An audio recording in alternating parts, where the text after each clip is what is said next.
Gracias, señor Ahmed. Buenos días a todos y a todas. Bien, este es el primer debate del Estado de la Ciudad de esta legislatura. El último tuvo lugar hace 2 años, previo al año electoral, perdón. Si echamos la vista atrás, podemos recordar que ese año, el 2022, este Ejecutivo se escudaba como comodín tanto en el aumento de las desigualdades sociales como las carencias de nuestra ciudad, tanto las consecuencias de la pandemia como la entrada de inmigrantes de 2021. Lo cierto es que los infinitos problemas que tiene esta ciudad datan de mucho antes. Este debate no debería ser un puro trámite, ni mucho menos una oportunidad para hacer el show. Lo que sí debería ser es un relato de la verdad, de la transparencia, para que toda la ciudadanía reciba una información certera tanto de lo que se hace como de lo que no se hace. Y, sobre todo, importante, obtener una respuesta clara de cómo y cuándo van a poder ver hechos a las soluciones de todas las carencias que llevan reivindicando de manera justa todos los más de 23 años de gobierno del Partido Popular. Bien, si todos en general y el Ejecutivo en particular debería entender eso y hacer todo lo posible por solucionar los mismos y no poner toda la carne en el asador justo el año electoral. Aquí caben varias opciones a nivel político. Una, nos podemos encuevar como los meros de la oficina y pasar de todo estos 3 años. Nos podemos oponer a todo, sin ton ni son, con la única finalidad de escarbar algo políticamente, llamémoslo, por ejemplo, una consejería.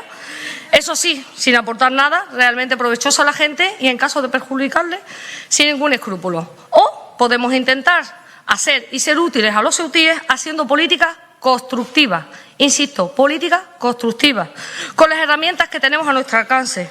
Y es justo aquí donde ha demostrado y ha encajado toda su trayectoria el movimiento por la dignidad y la ciudadanía, ejerciendo una oposición constructiva, porque estamos, insisto, para resolver y no para entorpecer a los problemas de la ciudadanía.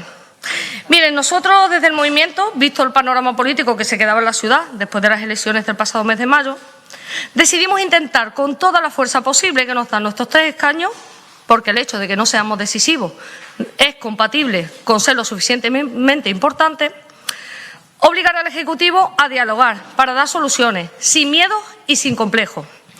Nosotros en ningún momento hemos pedido formar parte del Ejecutivo, ni lo queremos, ni consejería, ni ningún puesto estructural, lo cual no sería ilegítimo, cuidado, pero no lo hemos hecho y eso hay que decirlo hoy en esta sede plenaria alto y claro. Lo único que hemos pedido siempre y lo vamos a seguir haciendo, es que se lleven a cabo las reivindicaciones que hacemos para mejorar la calidad de vida de toda la ciudadanía, todas, sin distinción, ni más ni menos. Sé que hay quien no lo entiende porque se acostumbran a ver en la política un mercado permanente, pero afortunadamente no todos somos iguales.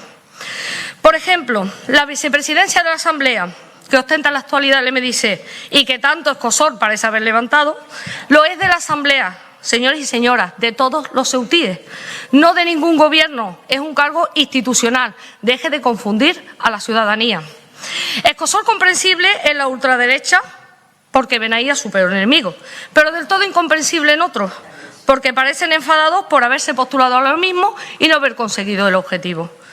Hay que aceptar con dignidad la situación y tener un poco más de cortesía y de elegancia, a no ser que prefieran tener a una vicepresidencia que vuelva a estar alguien de Vox. Si es así, levantamos las manos.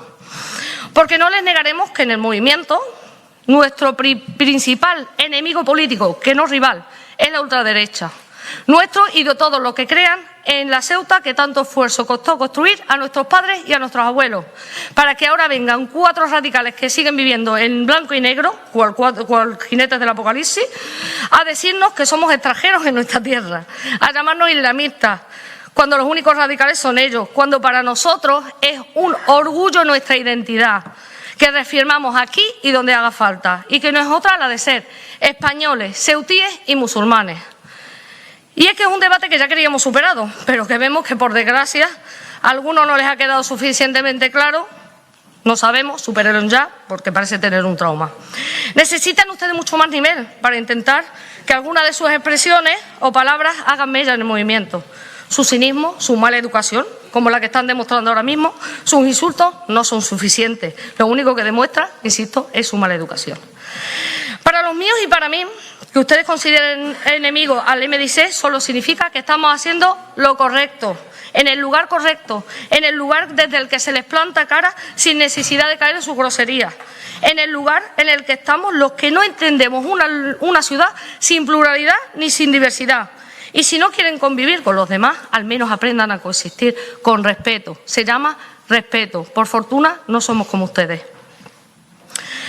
A los señores de Ceuta ya, o sea, se equivocan de enemigo político, realmente. Pero bueno, nos quedó claro en el momento que dijeron aquí que no nos respetan como políticos. Porque en el momento que le dijeron a nuestra compañera que no la respetan como políticos, nos lo dicen a todos. Nosotros sí que les respetamos. No coincidimos en muchas cosas, pero los respetamos y los vamos a seguir haciendo. Ustedes que han hablado aquí de dinero, de cuantías desorbitadas, de postulados, ¿estaban dispuestos a percibir ese salario cuando postularon a la señora Ferrera? ¿En ese momento sí pensaban en los 12.000 niños que no tienen 3 comidas al día? Por ejemplo, ¿pensaban si era excesivo cobrarlo o pensaba, o quizás lo más grave, es que prefieren que siga estando la gente de la ultraderecha? ¿Qué es lo que ha estado pasando hasta entonces? Si es así, es infinitamente más grave. Señor Viva, en estos años que lleva el MDC en la Asamblea, tanto ustedes como los suyos, saben que a nosotros no nos tiembla el pulso para señalar lo que está mal, fiscalizar y controlar lo que hacen como Ejecutivo, ni tampoco para acudir las veces que sea necesario al juzgado, cuando las cosas no están claras, algo que nunca ha hecho el resto. Es la responsabilidad que nos han dado los sutíes la de hacer oposición constructiva, que voy a decir hasta la saciedad, y no de boquilla, sino ejerciéndola como tal a todos los efectos. Creo que también saben que a estas alturas ponemos las 5 letras que forman el nombre de esta ciudad por encima de todo, a la que tanto nos importa y nos duele, en mayúsculas, en negrita y subrayada, todas las veces que ha sido necesario. Lo hemos hecho siempre con seriedad, con rigor y anteponiendo en determinadas situaciones que hay que dar un paso al frente para que nuestra gente por lo menos no sienta vergüenza ajena de la clase política que tiene en esta Asamblea. Lo visibilizamos notoriamente durante la pandemia, prestando nuestro apoyo para que esa crisis no azotara a los de siempre y también proponiendo ayuda a nuestros autónomos y pequeños empresarios, proponiendo que se ampliara e incluso buscando fondos para hacerlo y ayudar a nuestro debilitado sector económico, porque no queremos que nadie se quede atrás. Y esto es ser oposición constructiva. Lo visibilizamos también cuando se produjo la entrada de personas migrantes en nuestra ciudad, poniéndonos, como no podía ser de otra manera, a disposición de esta ciudad, valga la redundancia, apoyando las peticiones del Gobierno de la Nación, a la Unión Europea, en nuestra llamada de auxilio, mientras otros iban a la frontera a hacerse vídeos de TikTok. Y si venimos al presente, hoy por hoy la ciudad cuenta con grandes retos a los que hacer frente si no quieren aumentar aún más la brecha con el resto de municipios españoles. Retos que van desde los que son competencia de este ayuntamiento y que por tanto deberían de ser más rápida y más ágil la solución, y otros porque no tenemos competencia y necesitamos que el Estado ponga el foco, sea del color que sea, de una vez por todas. En la primera, señor Vivas, debemos afearle que lleve usted al frente más de 20 años y tengamos que hacer las mismas reivindicaciones. Y en la segunda, el hecho de no tener competencia no le exime a exigir al Gobierno de la Nación, porque no nos hace ningún favor. Es su obligación, como gestores directos en cuestiones tan importantes como, por ejemplo, la sanidad o la educación. Sean cansinos, señor Vivas, exijan ni más ni menos que lo que nos pertenece. Vamos a empezar por una de las grandes preocupaciones, porque lo es de la ciudadanía, y es la vivienda, o más bien la ausencia de la misma. Señor Vivas, no es de recibo que en Ceuta no se construya vivienda, ni por parte del Ayuntamiento ni por parte del Estado. Sabemos que este último, mientras que nos está contando la historia de que aquellas 90 viviendas que se anunciaron y se prometieron en 2018 no se pueden construir o poner en marcha supuestamente por una cuestión económica del precio de los materiales constructivos, un poco vergonzoso por otra parte, ahora llegan y nos prometen 29. No sé a vosotros, pero a nosotros nos resulta una tomadura de pelo en toda regla. En primer lugar, porque esa nimiedad no resolvería ni el 10% de la necesidad de construcción de vivienda en nuestra ciudad, si tenemos en cuenta el número de demandantes que tenemos. Y por otra parte, es que no se ha hecho nada. que es lo que nosotros afeamos especialmente, cuando además recordemos que en el Plan General de Ordenación Urbana, para el año 2021, eran necesarias 8.055 viviendas nuevas en Ceuta, de las que 3.500 deberían ser viviendas de protección oficial. Hola, ¿hay alguien ahí? Porque creo que a este ritmo, en 100 años no conseguimos ni la cuarta parte de esa construcción. ¿Cómo pretenden que la gente joven desarrolle su proyecto de vida aquí en Ceuta? ¿Cómo convencerles de que no se vayan a otras tierras porque les brindan oportunidades que no les brindan su propia tierra? Nuestros jóvenes dejan de serlo esperando la construcción de viviendas o las ayudas al alquiler, esperando que de una vez por todas desbloqueen las viviendas de Serrano Oribe, que actualmente tienen cerca de 20 cerradas a cal y canto, tapiadas. O sea, las viviendas, esas 20 se encuentran ahora mismo así, con un tablón de madera, mientras tanto la gente joven no puede acceder a la misma. Denle al play para activar el procedimiento, que recordemos que lo dejaron caducar, que hay muchas de esas personas de ese listado que ya no pueden optar a las mismas y eso no se puede permitir. De verdad que es tan sencillo como darle un botón. ¿Por qué? Porque solo lo tienen que activar de nuevo, porque insistimos en un procedimiento que se inició y ustedes dejaron que caducara sin que nadie asumiera ningún tipo de responsabilidad. Está todo hecho, las bases redactadas, a falta de un repaso y sacarlas. ¿Por qué no lo hacen? Y ya si hablamos de vivienda para mayores, es más desesperante aún si cabe, señor Viva, porque nuestros mayores fallecen esperando que se vuelva a reanudar este procedimiento.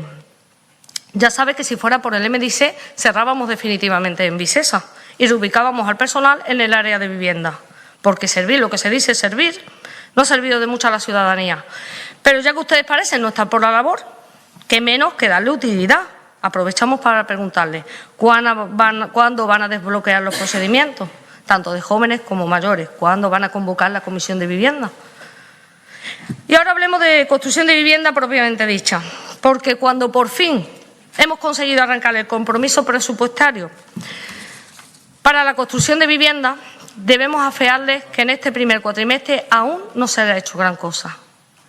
Tenemos claro que es imprescindible construir, que hay que establecer una serie de límites para que nadie especule con esas viviendas, que se está buscando y valorando distintos terrenos de los que se podía disponer, pero aún estamos en el terreno intangible, porque al menos nosotros no hemos visto nada materializado en papel.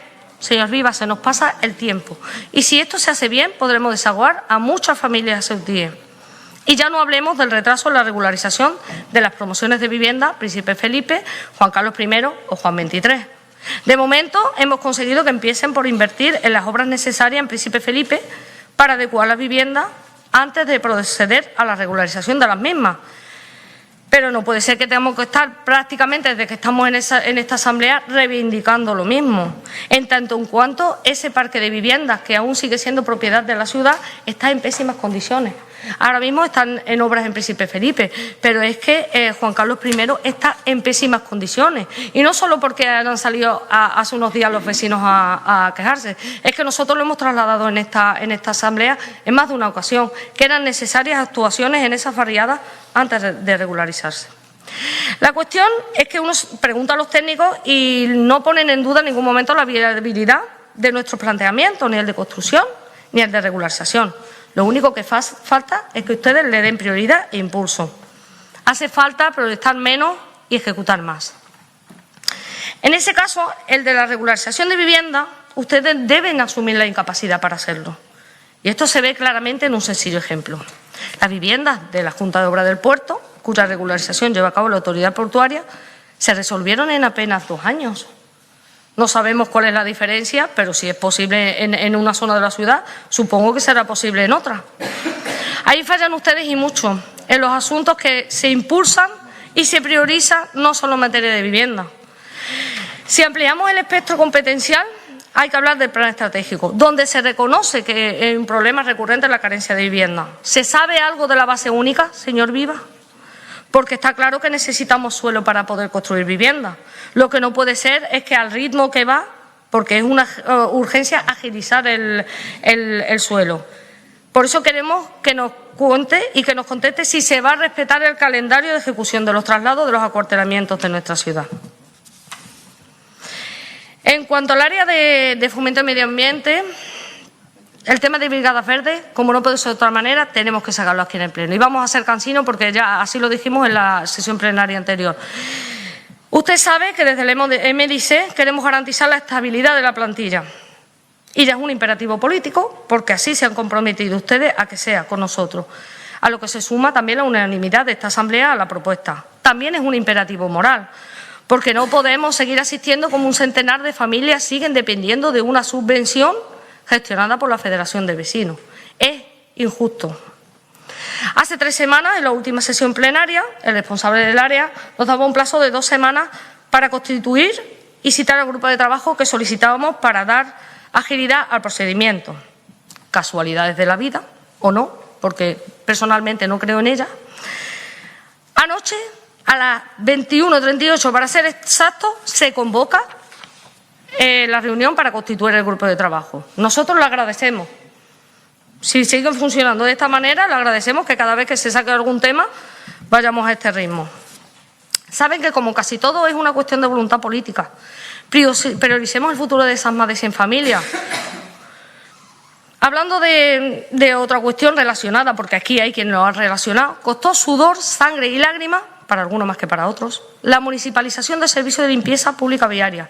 Pero finalmente ha imperado el criterio que apoyaba la gestión directa frente a la indirecta por diversas cuestiones.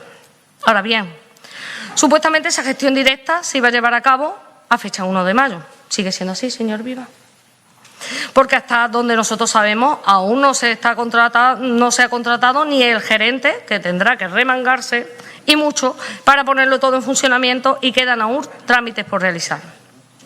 Apenas queda una semana para finalizar el plazo, por lo que a nosotros nos da la impresión de que aún no va a poder ser gestionado totalmente de forma directa. Nos lo podía confirmar y espero que en esta respuesta no pongan ustedes la frase recurrente de más pronto que tarde. Se lucieron ustedes con la gestión de limpieza y esto tenemos que volver a afeárselo. Y no se da porque no lo advertimos y fuimos insistentes, los malos, los del MDC, los de siempre. Porque estábamos pagando un riñón por un servicio que era un clamor popular, la crítica, porque la ciudad está en pésimas condiciones de suciedad. Pero lo vemos todos, empezamos quejándonos por la periferia y acabó siendo toda la ciudad. La queja se extendió a toda la ciudad. Bueno, hasta que vieron la luz y por fin decidieron llevar la gestión directa. Y hablando de luz, señor Viva, yo no sé si en su casa se va con la misma frecuencia, pero en la mía le aseguro que y la de miles de sus tías, que es un calvario. La gente está cocinando, o me puedo incluir yo misma, nos estamos duchando, viendo la tele, personas mayores solas, y de repente la oscuridad y el silencio.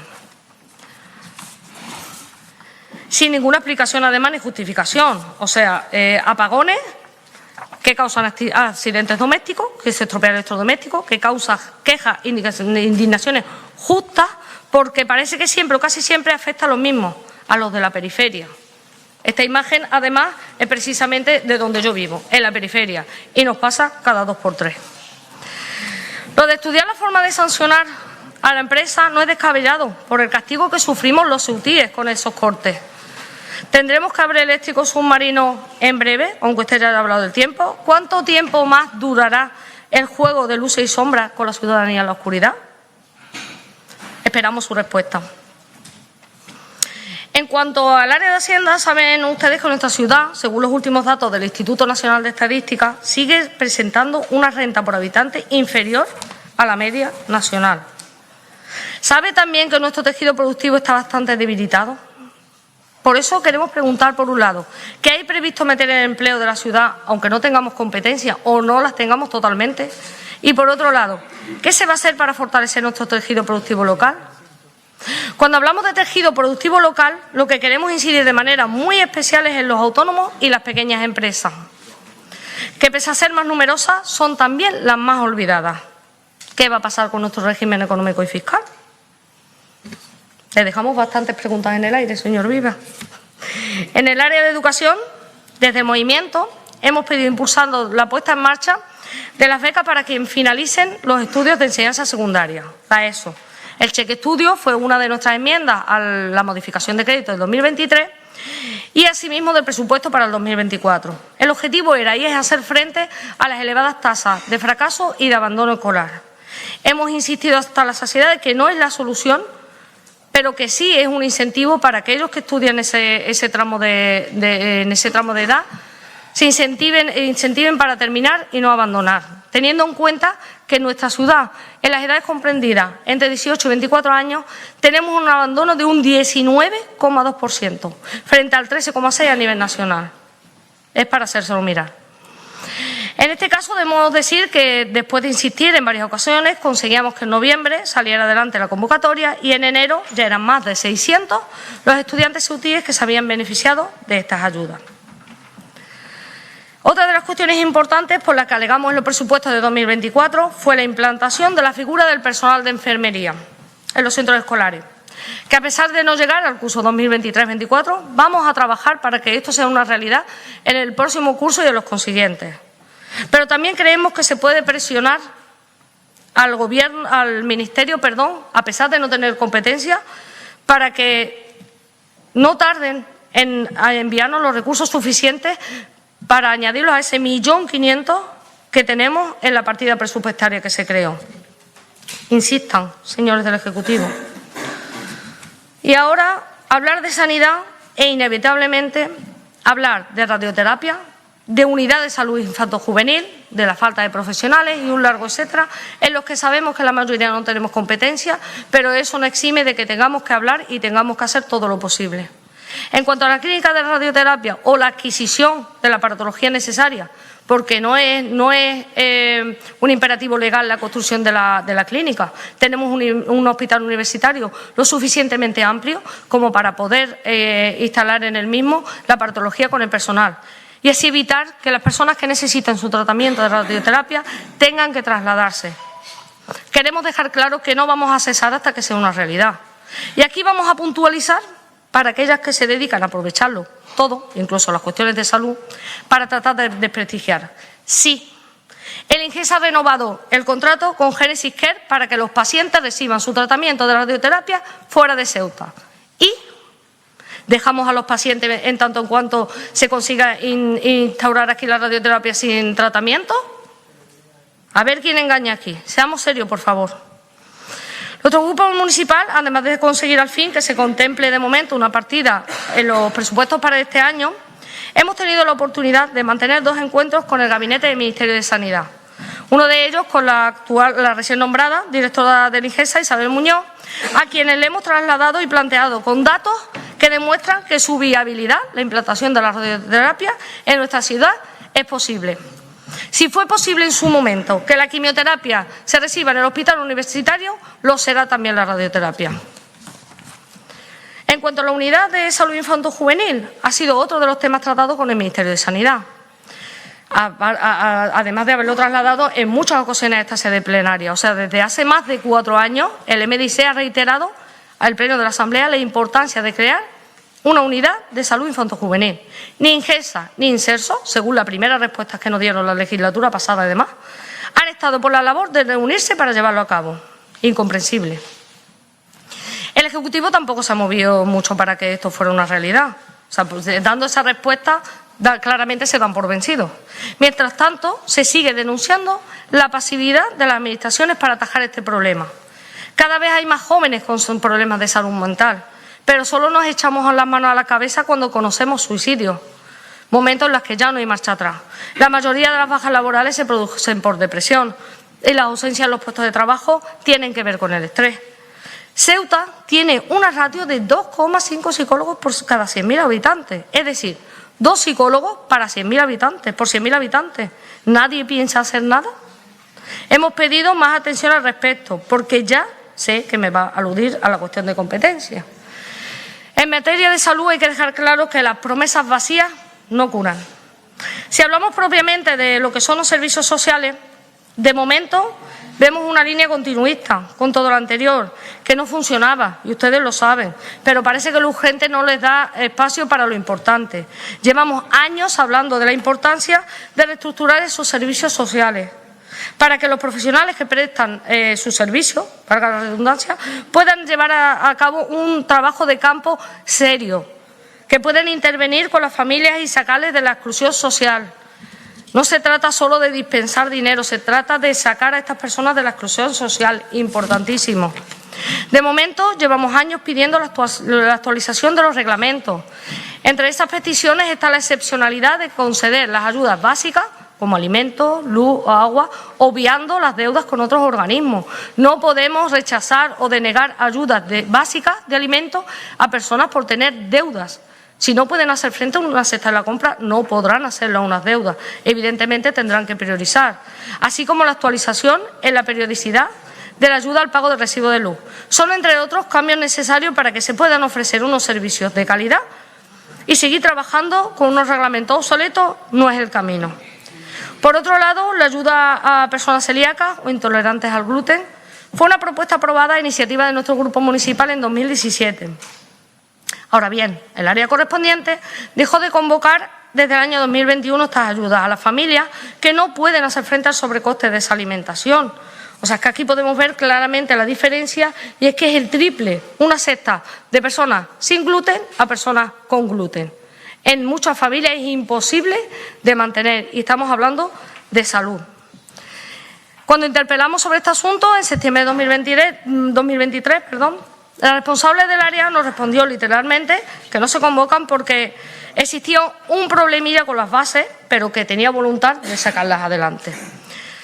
Ha finalizado el mes de abril y aún no ha llegado. Le pedimos encarecidamente, que son fundamentales y necesarias. Las personas celíacas o intolerantes al gluten no pueden meter en la cesta de compra la voluntad, ni esperar en un minuto más a que los responsables se dignen a adecuar las bases, porque nos ponemos en el año siguiente, y es precisamente con esa actualización lo que se pretende es eliminar la obligatoriedad de presentar las facturas en el año en el que se convocan, porque ustedes las conceden al año siguiente y esas personas reciben esa cuantía al año siguiente.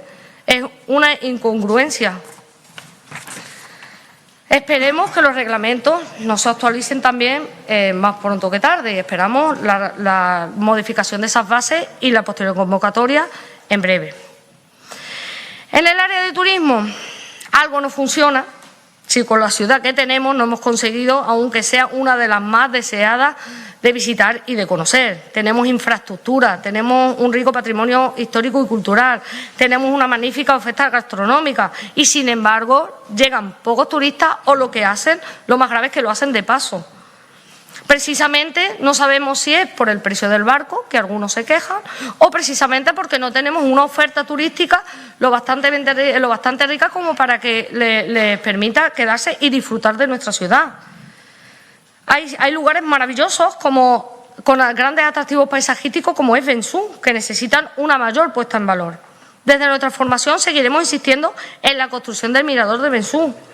La que solicitamos nosotros no fue la ubicación que tienen ahora mismo.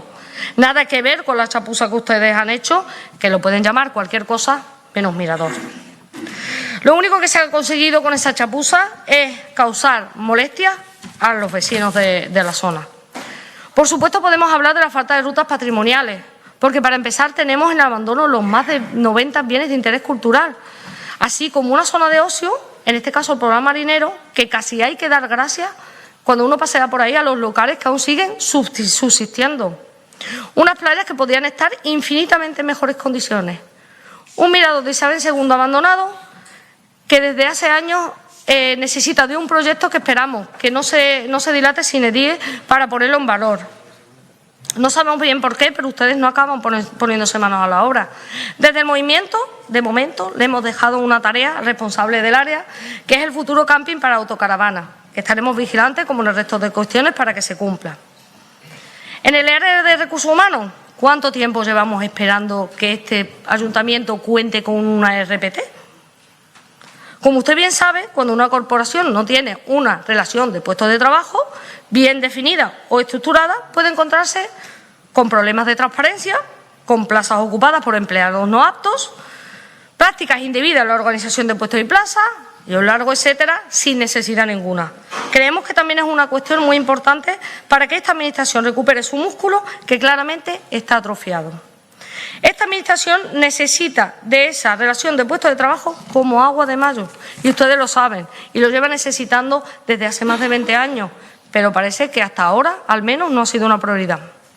En este mismo área, Y pese a la sorprendente oposición de algunos representantes sindicales, hemos conseguido que se apruebe algo que supone un antes y un después en el acceso a la función pública. Y es que la primera fase de las pruebas de acceso sea tipo test, como se hace en el resto del país, ni más ni menos. Nos parece importante que se atienda esta reivindicación de muchos ceutíes que quieren opositar para acceder a la función local y quieren, más que legítimamente, que sea a través de un proceso transparente, lo más garantista posible y con los principios de igualdad, mérito y capacidad. Esperamos que estén trabajando para que las futuras bases sean modificadas en ese punto. Seguramente, ya les digo que aún así no estamos dejando muchos temas sobre la mesa. De todas formas, concluyendo esta primera intervención, señor Vivas, lo que quiero pedirle es que ese más pronto que tarde se convierta en un ipso facto, en un inmediato, en un ya, porque vamos con retraso en casi todo, por no decirle en todo. Y recordarle nuevamente que no vamos a relajarnos en nuestra función de oposición constructiva, tal y como lo llevamos haciendo desde que está el MDC en esta Asamblea. Ni vamos a dudar en señalar todo aquello que esté mal. Lo hacemos por el bien de la ciudad, porque quien tiene la responsabilidad de gobernar necesita irremediablemente que haya quienes controlemos, que se gobierna con la diligencia, el cuidado y la responsabilidad debido. Muchas gracias.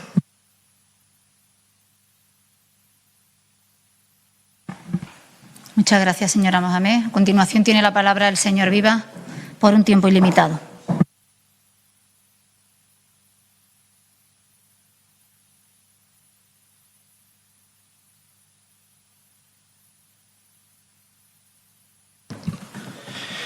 Muchas gracias, señora vicepresidenta. Muchas gracias, señora Mohamed. Yo no sé si esto que voy a decir le beneficia a su grupo o le perjudica.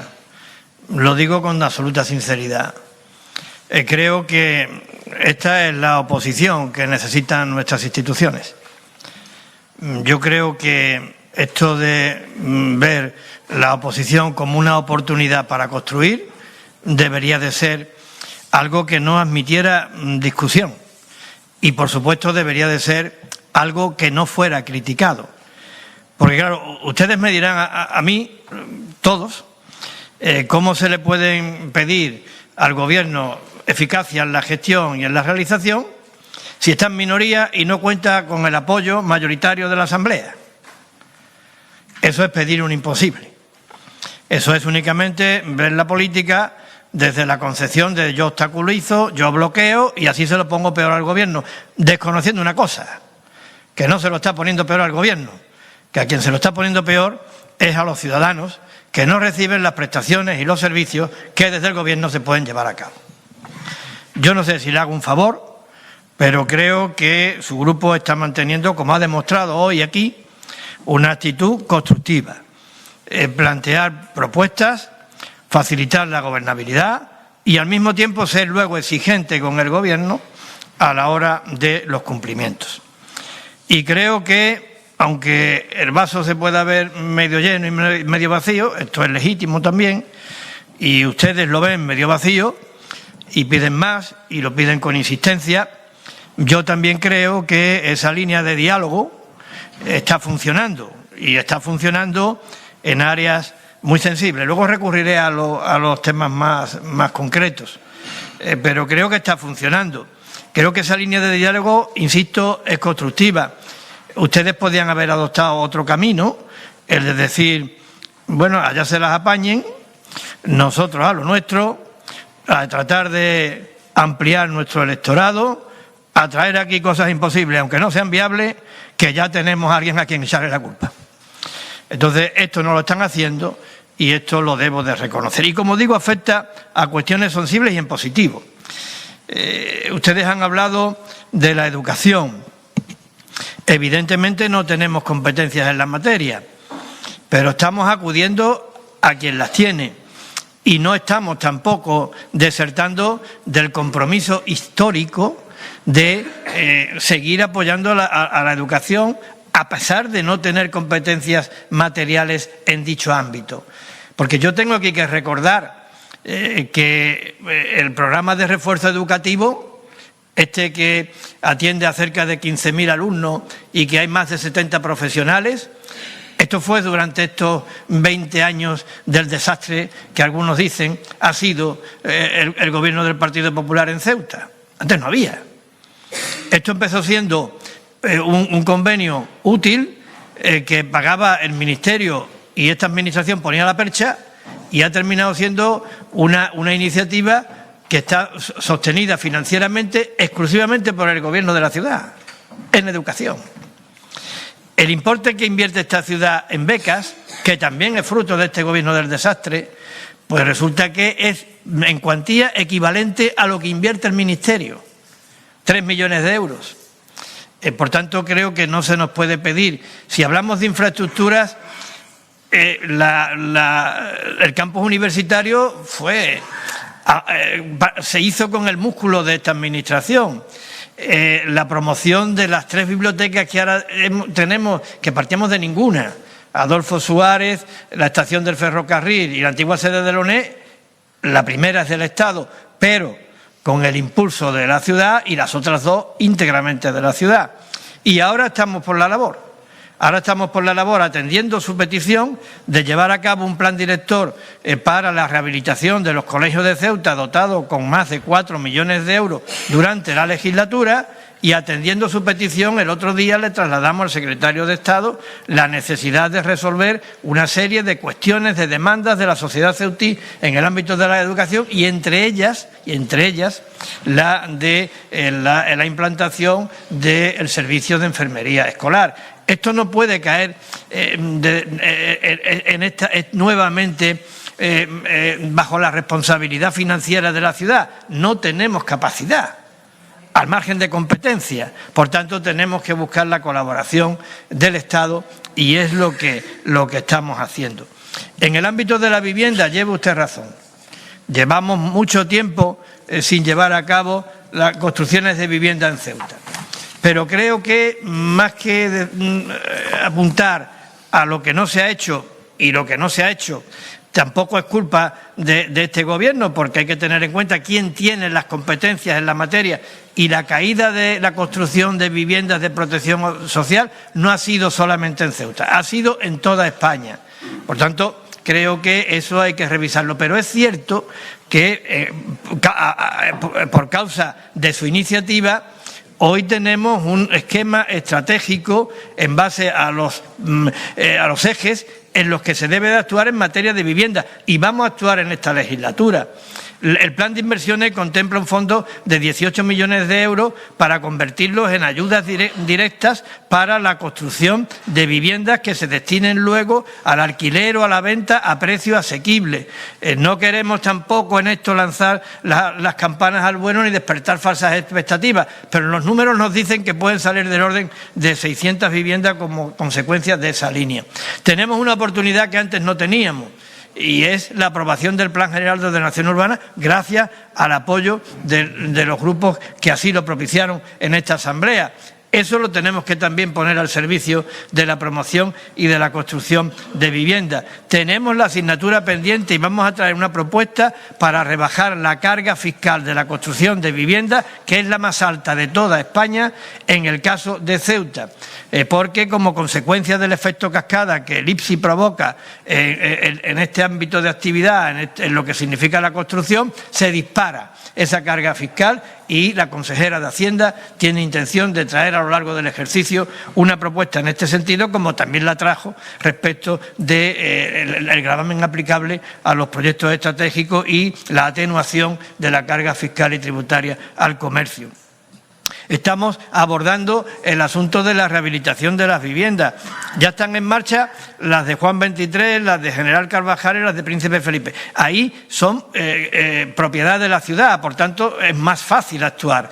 En las que no son propiedad de la ciudad, el consejero tiene planteado un programa ambicioso que pueda abarcar el resto a lo largo de esta legislatura. Ya hay, señora Mohamed, más de 20 solicitudes presentadas respecto de viviendas de protección oficial que no son propiedad de la ciudad y, por tanto, no es competencia directa. Y, por último, en este tema de la vivienda, creemos también traer una iniciativa relativa a la identificación de los solares de propiedad municipal que se puedan poner al servicio de la construcción de viviendas en Ceuta.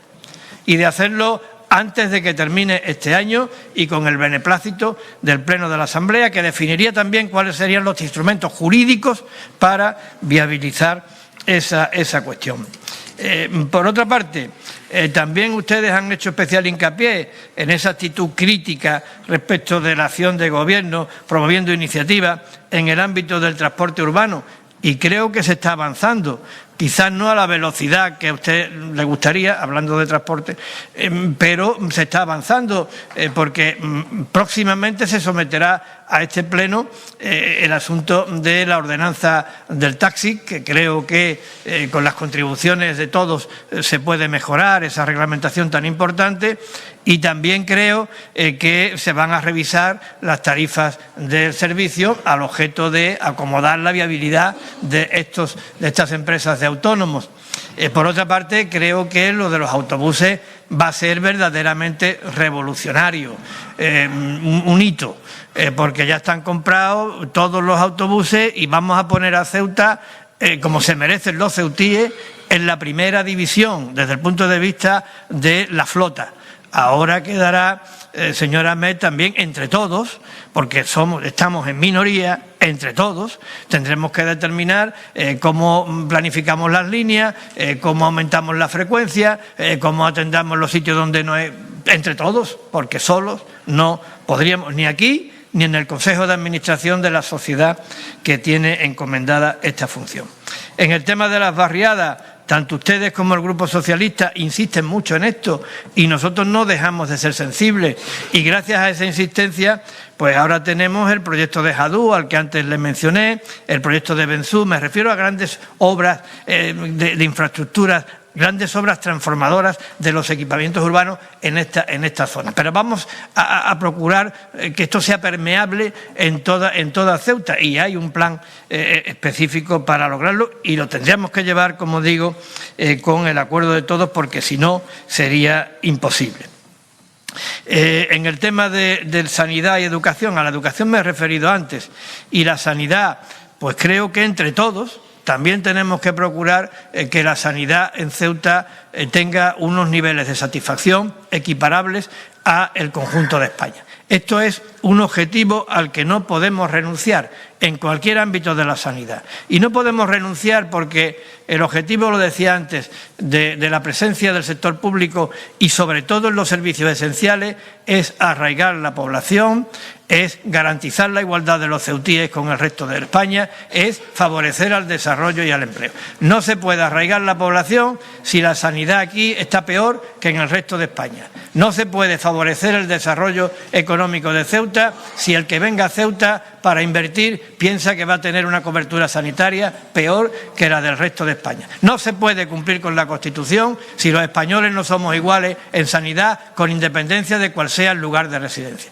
Por eso estamos con ustedes. Yo creo que además de eso somos partícipes todos los grupos de esta Asamblea. Constituyamos ese marco de acuerdo para insistir, para trabajar de manera coordinada y conjunta al servicio de ese objetivo.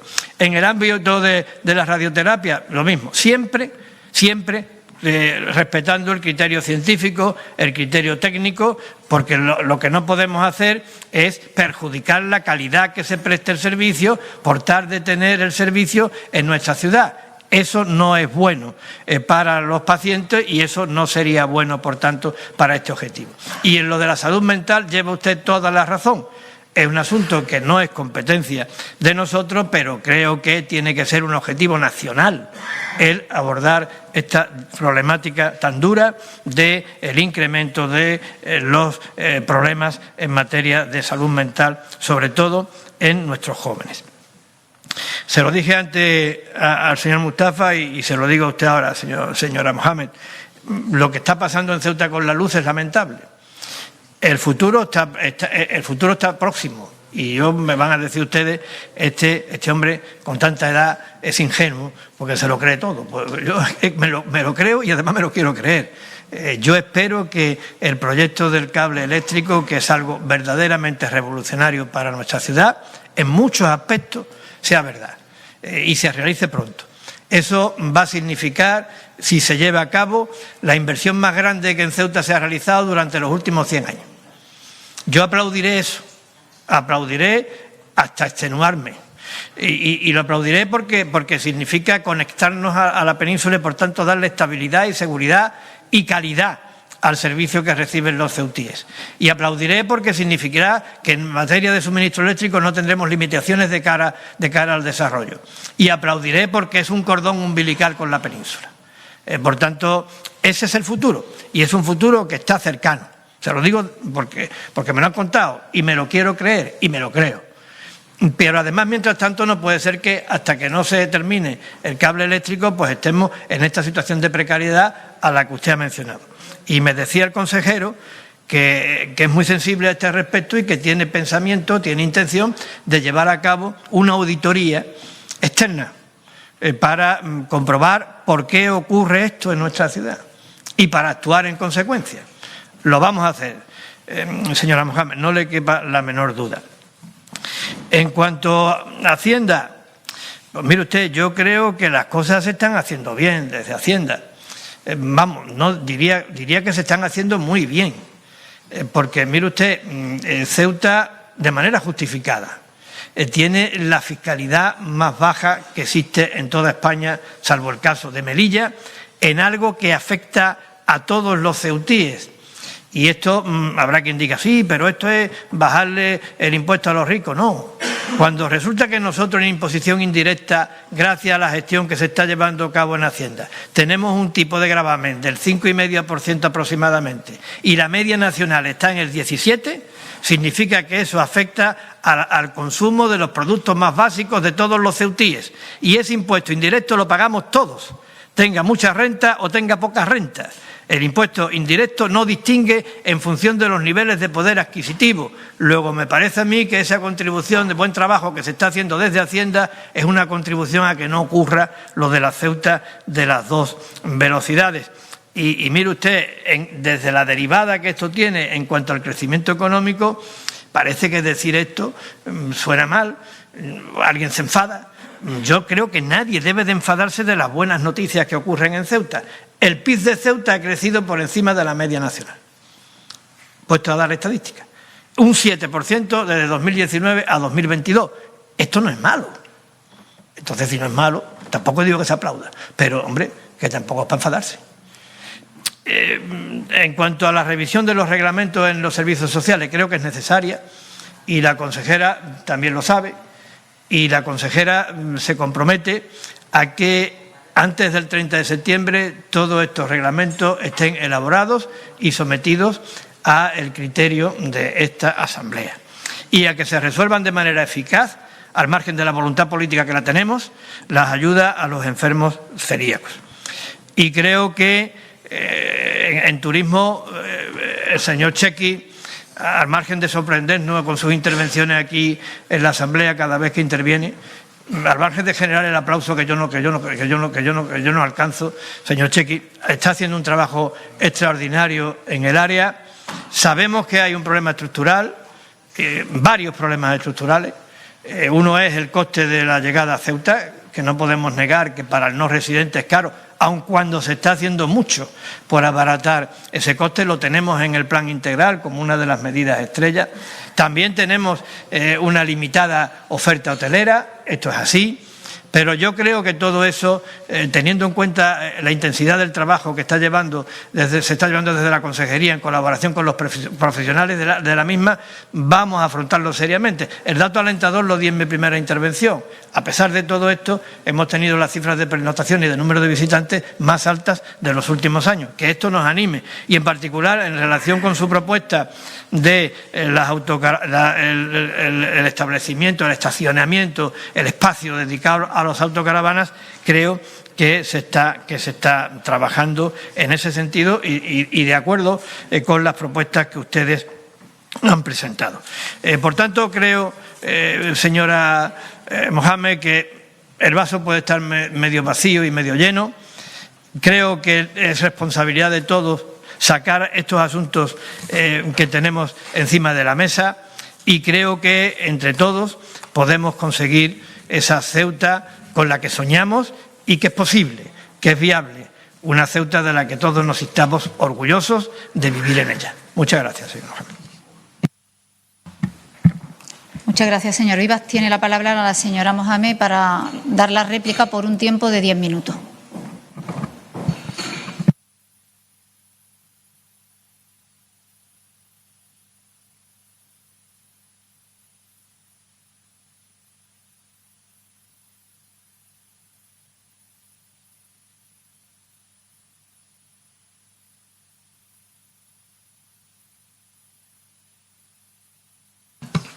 Gracias, señor Ahmed. Bien, señor Vivas, los datos están bien, muy bien, aportarlos, pero queremos, y la ciudadanía quiere hechos. Están un poco cansados de datos sin ver realmente los resultados. Ahora vamos a ir área por área, señor Vivas. Después de que en su primera intervención y después de más de 20 años, usted se ha dado cuenta de que hay que hacer un seguimiento del trabajo por área y asegurar su cumplimiento. Este es un poco el claro ejemplo del más pronto que tarde. Bien, y me va a permitir que me dirija un poco a los responsables del área. Señora Chandiramani, vamos a ser insistentes en cuanto a las tasas. Yo creo que lo sabe. Seguimos pensando que la renta de una familia debe primar como criterio en el cobro de las mismas. Y de igual manera no podemos seguir permitiendo que las facturas del consumo de agua en la cuantía de las tasas tripliquen el propio consumo. Yo creo que eso lo sabe y no lo podemos seguir permitiendo y que hay que buscar las maneras. Que usted considere un triunfo el hecho de que en nuestra ciudad se instalen las empresas de juego online. En primer lugar, debería de ir precedido o cuanto menos acompañado de un programa de prevención de la ludopatía, aunque de eso hablaremos más tarde. Y en segundo lugar, seguimos esperando que se amplíe el horizonte con políticas que reactiven nuestro comercio, estudiar nuevas reducciones del IPSI y nuevos nichos de empleo, así como dar un giro a la información y gestión que se ha venido ejerciendo desde Procesa para fomentar el emprendimiento y especialmente en cuanto a la difusión, porque creemos, y no lo decimos nosotros, no lo dice mucha gente, que no llega realmente la información. Señor Ramírez, y aquí tenemos que hablar también con la señora Mohamed, las veces que le hemos recriminado el servicio de autobuses en niveles óptimos, sabemos que se está transformando después de la gestión directa, sabemos que vamos por el buen camino, pero nosotros no solo hablamos de las líneas o de la ampliación o de la reestructuración, aquí abarca mucho más, hablamos de las marquesinas, de la necesidad inminente de los cambios de las que están, de la instalación de las que no existen actualmente, porque la gente lo pasa mal, da igual que sea la inclemencia de la lluvia o por el sol, y así como la reubicación de las paradas. Es un poco incoherente, por ejemplo, eliminar las paradas que están en línea recta en el Almadraba, que llevaban toda la vida, y permitir que existan paradas en curvas con el peligro que ello conlleva. Se lo digo porque luego alude a los técnicos y ese criterio técnico es un poco extraño, cuanto menos. Esperemos evitar este año la interpelación pertinente a la gestión desastrosa de nuestras playas y que la ciudadanía al fin disfrute de un verano sin tener que ver cómo trituran piedras en sus narices como sustitución de la arena, porque se ha hecho. Queremos ir conociendo la proyección de los proyectos, valga la redundancia, para la posterior construcción de viviendas. La gestión directa de la empresa de limpieza, ya sé que somos pesados, pero queremos insistir en que se tiene que tramitar lo antes posible, o se debe, o se tiene que intentar, para que sea ya un hecho. Resolver la estabilidad de la plantilla de Brigadas Verdes. Aquí tenemos que puntualizar, señor Ramírez, que el compromiso adquirido con nosotros se cumplirá cuando esa plantilla se encuentre reubicada con las condiciones que se merecen, en tanto en cuanto vamos a hablar de trabajos previos, llámese reunión de trabajo, grupo de trabajo, como quiera, pero sigue siendo eso, una línea de trabajo. El compromiso, insisto, se cumplirá cuando esa plantilla esté estable, reubicada, donde los técnicos crean pertinente, pero en las condiciones óptimas que se merecen. Que nuestras barriadas cuenten con todo el equipamiento necesario, así como el mantenimiento de los parques infantiles. O sea, el mantenimiento de los parques infantiles debería de ser algo que hagan ustedes por rutina. No podemos seguir trasladando a esta sede plenaria, igual que lo hemos hecho los 4 años atrás, el nefasto estado de los parques. Este es actual, no es de la legislatura pasada. Este es actual y sigue estando en pésimas condiciones. Hagan una revisión de todos los parques, más los que quedan por instalar en condiciones óptimas. La construcción de pistas deportivas en barriadas. Es importante fomentar el deporte entre los jóvenes, el ocio sano. Por ejemplo, nosotros le solicitamos para la zona de los barracones de Bensú la necesidad de la misma, teniendo en cuenta que los pequeños utilizan la marquesina del autobús como portería, porque en esa zona no cuenta con una pista deportiva, existe la de la zona de Bensú, que la utilizan los propios vecinos de ahí, con lo cual no tienen otra alternativa y esto supone un peligro. Después, que el mirador de Bensú sea una realidad. Este no, señor Ramírez, este no. Hablamos del mirador que se aprobó, este no, porque además, me vuelvo atrás, es inaccesible. O sea, son piedras y tarimas y es inaccesible. A mí personalmente me ha costado trabajo andar por aquí y subirme y bajarme en las tarimas. Imagínese a alguien con algún tipo de discapacidad o alguien mayor o incluso alguien con un carro de bebé. Nosotros le pedíamos otra ubicación, la zona que está justo arriba, que no perjudica ni al vecindario ni al acceso, lo pedíamos aquí. Aquí vienen muchísimas familias a utilizar este espacio de campo, que además es fabuloso y que tiene vistas a todo Bensú. Es un mirador y un enclave estratégico, además para fomentar incluso el turismo. Con usted, señor Ramírez, podríamos estar toda la mañana, por todo lo que abarca, y toda la tarde, y aún así no terminaríamos, pero esperamos que se vea con hechos, como lo ha dicho el señor Viva, y no con datos, en nuestras barriadas, en nuestras calles y en toda la gestión que tenemos directa, al igual que con la ITV. Sabemos que se han congelado los precios, pero vamos a insistir que también sea una realidad la bajada de los mismos, porque sigue siendo la tarifa más cara. Señora Orozco, del pago de las becas le pedimos encarecidamente la agilización de las mismas, porque se aprobó el listado definitivo, sí, hace un par de meses, pero la gente está esperando recibir esa cuantía. Al igual que vamos a estar pendientes para que este año la convocatoria se realice en tiempo y forma, porque de eso se trata, de fomentar, de animar a que la gente joven acabe mínimo los estudios básicos. Y la respuesta ha sido positiva, aun habiéndolos convocado en fecha básicamente de vacaciones, que la reciben 600 alumnos, de momento es positiva, poquito a poco y paso a paso.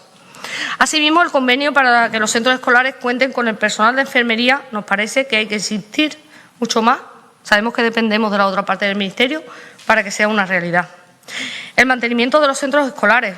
Entendemos que con el aumento de la partida que solicitamos para este presupuesto debe redundar en una mejora de las instalaciones de los mismos.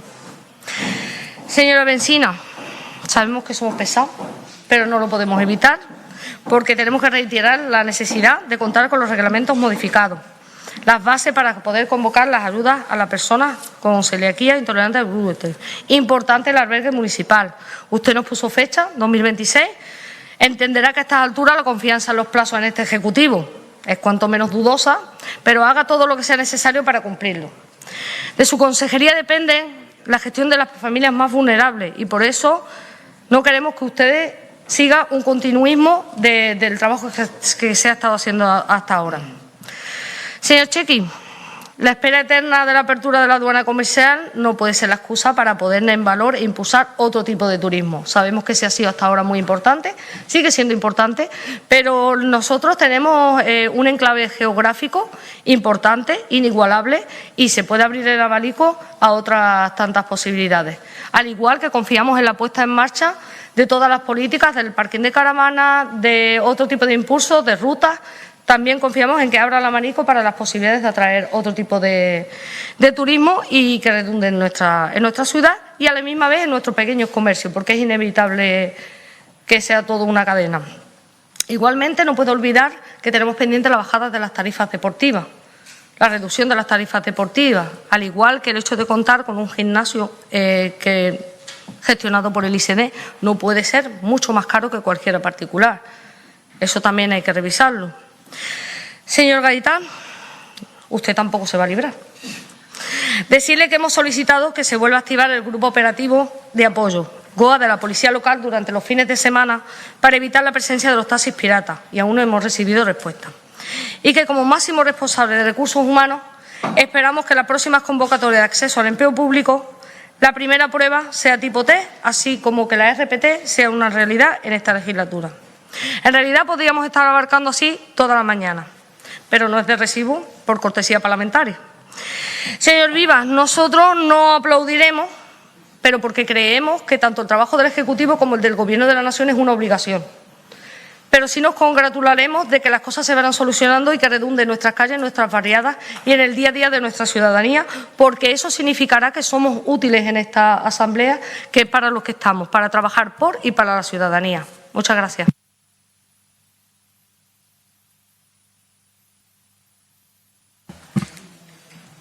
Muchas gracias, señora Mohamed. Tiene la palabra el señor Vivas para cerrar este debate con el MDIC.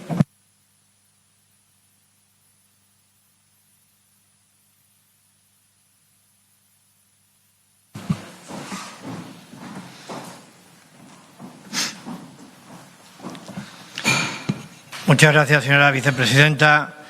Muchas gracias, señora Mohamed. Mire, lo de las tasas, que usted le voy a dar un repaso porque creo que es merecido que demos contestación pública en relación con cada uno de los temas que usted ha sacado, entre otras cosas para poner en valor el trabajo que desde las distintas consejerías se realiza. Lo de las tasas es un asunto que tendremos que resolver en este pleno. No es responsabilidad del Gobierno, porque la normativa fiscal en el ámbito de la revisión de las ordenanzas es competencia atribuida al Pleno. Por tanto, haremos lo que la mayoría de la Asamblea estime adecuado. Ahora, yo sí quiero poner en valor, como decía antes en mi primera intervención, el trabajo que se está haciendo desde la Consejería de Hacienda desde hace mucho tiempo para lograr que Ceuta sea el territorio de España donde menos carga tributaria hay en los impuestos indirectos, que son aquellos que pagamos todos los ciudadanos.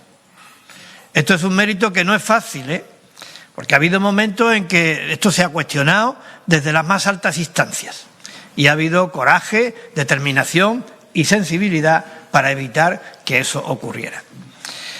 Mire, yo creo que es tan compatible, es absolutamente compatible, apoyar a la industria del juego online, que ya está dando 800 puestos de trabajo en Ceuta, y al mismo tiempo también establecer las medidas preventivas necesarias para combatir la ludopatía.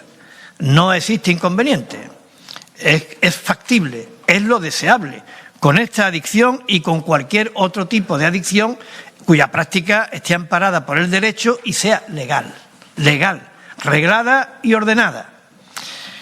En cuanto a las marquesinas, espero que pronto podamos ver juntos todas las marquesinas renovadas de Ceuta. Creo que ya está la licitación en curso para lograr este objetivo, y si se ha conseguido con los autobuses, ¿por qué hay que dudar de que se vaya a conseguir con las marquesinas? En cuanto a la arena de las playas, no es competencia de esta ciudad. Es una materia, además, muy sofisticada desde el punto de vista de su desarrollo y ejecución, porque interviene costas y toda la reglamentación de costas en el ámbito medioambiental. Pero el consejero tiene una idea que quiere convertir en proyecto y que tiene como objetivo la regeneración durante esta legislatura de todas las playas de Ceuta, de acuerdo con los parámetros medioambientales que haya que cumplir. La limpieza, mire usted, yo también tengo que sacar un poco la cara por la cantidad de funcionarios y el liderazgo del consejero, contando con la colaboración de los grupos de la Asamblea que están a favor de la estabilidad y de la gobernabilidad, para haber llevado a cabo lo que yo considero en un tiempo récord este proceso de gestión directa del servicio de limpieza. Mis 40 y tantos años de experiencia administrativa, cerca de 50, me dicen que eso no es fácil y se ha hecho en un tiempo récord. Y además queremos ser respetuosos con las formaciones que están apoyando ese proyecto, y lo queremos ser a la hora de que sean partícipes de quién va a ocupar la gerencia de ese servicio. Una gerencia que va a ser eminentemente profesional. Para los que dicen que utilizamos la política para enchufar y para colocar, esa gerencia será profesional y estará decidida por el Consejo de Administración de manera absolutamente transparente. Y hemos contado también con la mediación de una empresa especializada en la materia. A usted no le gusta que yo le diga cuanto antes, pero va a ser cuanto antes. Quizás no pueda ser el 1 de mayo porque ha tenido un proceso de trámites registrales, de notaría, de elevación a escritura pública, pero va a ser durante mayo. Y quizás no sea el día 1, como digo, pero será durante mayo y se ajustará el tema de las liquidaciones correspondientes a que en mayo esto ya sea una realidad y el verano ya tengamos la sociedad municipal funcionando. En el tema de Benzú, estoy totalmente de acuerdo con usted. Hay que recuperar Benzú. Hay que rehabilitar Benzú. Y creo que tenemos unas oportunidades. Perdónenme que recurra tanto a la edad, ¿no? Pero es que es inevitable con la que tengo. Benzú era un lugar de destino preferente para llevar a todas las personas que venían a Ceuta a conocer Ceuta. A mí me haría ilusión que antes de dejar esta asamblea pudiéramos volver a ese sueño de decir, vamos otra vez a Benzú a llevar a la gente para que disfrute de un paraje verdaderamente único. Yo creo que, voy a exagerar, en el resto de España y quizá en el resto de Europa. Entonces, bueno, tenemos una oportunidad. ¿Por qué tenemos una oportunidad? Porque va a salir de allí la base logística de la limpieza, aun cuando eso no es propiedad de la ciudad, pero todo cabe a la hora de poner la imaginación para recuperar ese emplazamiento. ¿Por qué tenemos una oportunidad? Porque también creo que hay que plantearse a medio plazo sacar de allí el depósito de vehículos y utilizar esa parcela que en el plan de ordenación urbana tiene una calificación que permite cualquier uso, cualquier aprovechamiento. Y esa es la tercera oportunidad, el plan de ordenación urbana. Pongámonos todos a trabajar para poner a Benzú en el primer escalón de los atractivos turísticos de Ceuta, como siempre ha sido, por otra parte, o como era. Las becas, ustedes dicen que somos un ayuntamiento. Yo le hago una pregunta. Ahora no me va a poder contestar porque no es su turno. Otro día. Pero a ver qué ayuntamiento en España se gasta 3 millones de euros en ayudas al estudio y en becas. Ayuntamiento, como ustedes dicen, señor Majame. La rehabilitación de los colegios ha sido decirlo y ponernos manos a la obra. Bueno, ahí está la consejera trabajando mañana y tarde para configurar un plan de rehabilitación de los colegios de Ceuta, incluso abordando actuaciones que tienen un marcado carácter estructural que no corresponde con el mantenimiento ordinario, pero no importa, beneficia a los niños de Ceuta y por tanto es nuestra obligación. Y en eso la consejera está haciendo un ejemplo. Además me sorprendió con el entusiasmo que defendió esta cuestión el otro día, delante mía, en la reunión con el secretario de Estado. Ya quisiera yo tener el vigor juvenil y el entusiasmo que tiene la consejera. En cuanto a los servicios sociales, la señora Nabila Bencina se ha comprometido con esta asamblea de que antes del 30 de septiembre estarán los reglamentos elaborados y yo creo que ahí también el gran objetivo, señora Majame, no digo que no haya que incrementar el esfuerzo, pero yo creo que el gran objetivo está en reducir la carga burocrática. Yo creo que el gran objetivo está en rentabilizar los recursos, en optimizar los medios de que disponemos. No puede ser que con un expediente se tarde lo que se tarda y no puede ser que algo que se puede resumir en un expediente exija 40 solicitudes. Es en contra del sentido común. Yo creo que esa es la medida en la que tenemos que trabajar. Eliminar carga burocrática de la gestión de los servicios sociales. El turismo, pues ya lo he dicho, yo no he visto a nadie tampoco nunca tan implicado, tan comprometido y con tanto conocimiento como el señor Chequi, y tiene aspiraciones muy ambiciosas al respecto. Partiendo antes de lo que yo decía, no seremos capaces de hacer nada si no contamos con los operadores. No seremos capaces de hacer nada si no contamos con nuestros empresarios.